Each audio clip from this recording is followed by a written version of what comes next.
So I wanted to talk about making flavored olive oil today because a lot of you are growing herbs and garlic, and there are a lot of ways that you can put together flavors for olive oil and make them at home. I know a lot of people go on vacation, they come back and they're like, "Oh, I bought this amazing garlic olive oil in California," and you can make it yourself at home. So I recommend, if you're going to do that, to buy a specialized olive oil, okay, organic, but one that's high quality, right? You've got this kind of olive oil, which you like to throw in your pan when you cook on a daily basis, right? But if you want quality tasting flavored olive oil, try to get something great.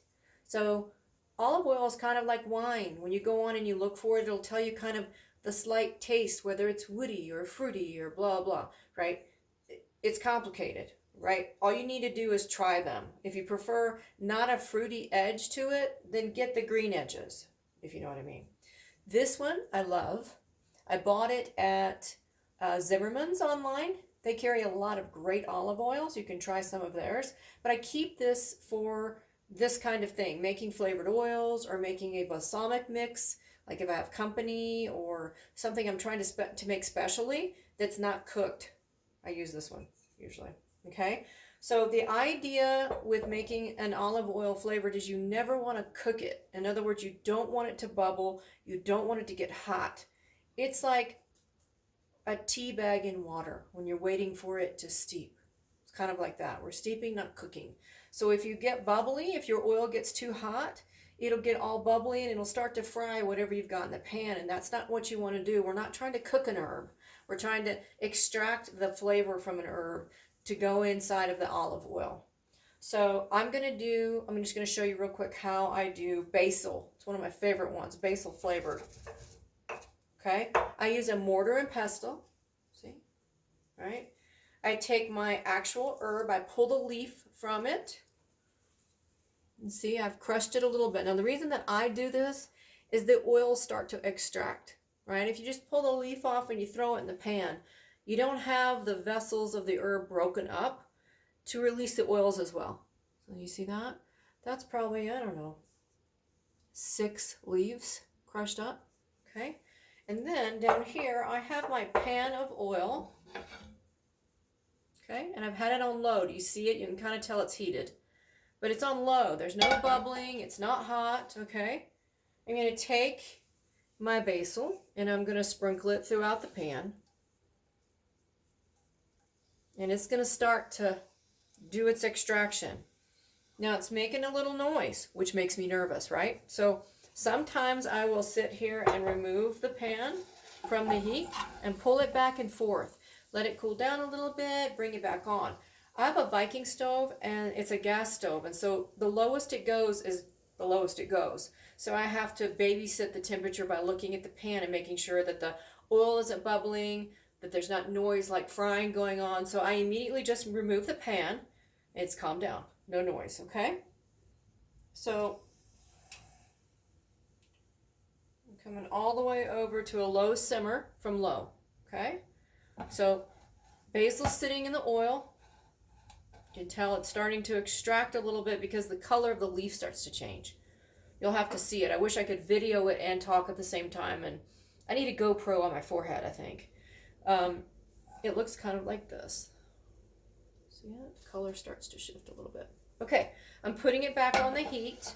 Now the entire time that you have it on the heat, take your spoon, stir it, okay, a little bit. Don't let it settle in. Don't let it do a bubbly thing. I don't know how to explain that, but so you're going to let that kind of toast that way.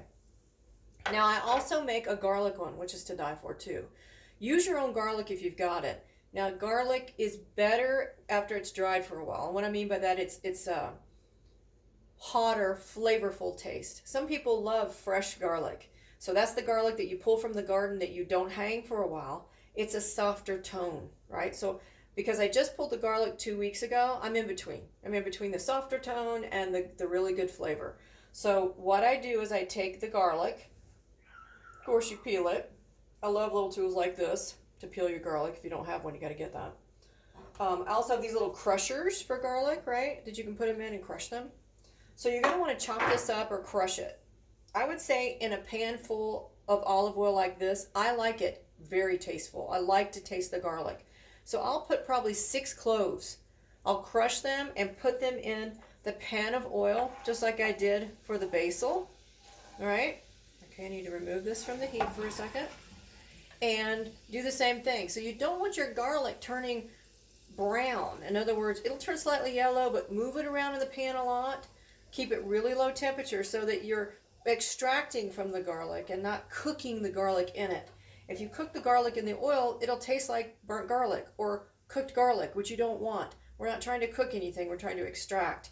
So heat temperatures need to stay low, and you need to let it settle in. Sometimes I'll pull it off the heat and let it set for a while. A good hour or two sometimes, right? And another thing is if you're trying to make a huge bottle, don't put the ton of oil in there and then put your flavor in there. Cook the small amounts at a time and then drain them, small amounts, so you get flavor in every section, right? So what I'm going to do with this particular one is I have these little jars, see, that hold just the right amount of olive oil for me making a batch. And I have a little cork lid, right? And it sets on my counter, so it's right at my fingertips at the oven when I'm done.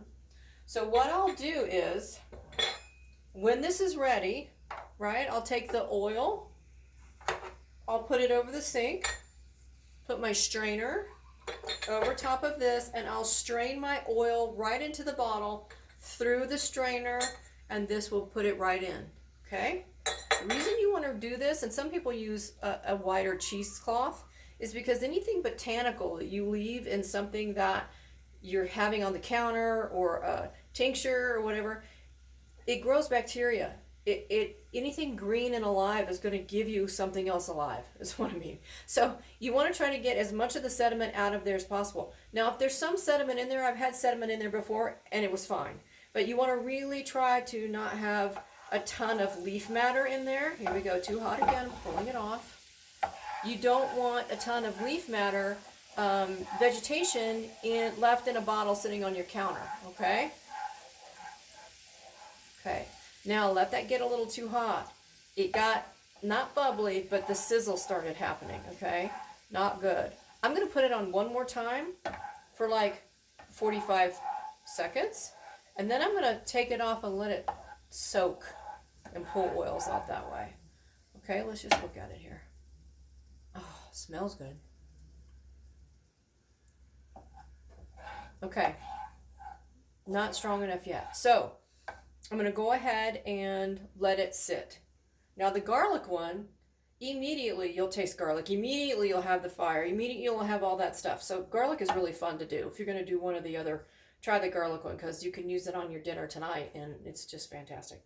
So you would do the same thing with the garlic. Crush it, put it in the oil, let it do its thing, right? Strain it into your bottle. And I usually do enough oil to fill just this bottle, right? Just enough. Cork it, put it on your counter. Last year, my oils, I used them within 8 months, so they were gone. But they last. I haven't had anything go bad. I usually, even 1 year I did it for a solid year, and they were great. So I'm actually going to try new herbs this week into the oils and see what the taste comes out to be. We'll see how that goes. But the garlic and the basil, a great plus, #1 on those. So try that, and do remember, I mean, you can use this oil. You can use this. If you have it on your counter and you're so excited, you're like, oh, I want to try this. It's fine. It tastes good still, really good. But this will carry the flavor, and it just adds to the richness of it. So keep a specialty bottle of olive oil around for things like this so that, you have that special taste. Okay, and if I do the garlic here in a minute, I might record it, but it's probably going to be kind of boring because you've already seen how to do it. But if I do, I'll post it. Okay?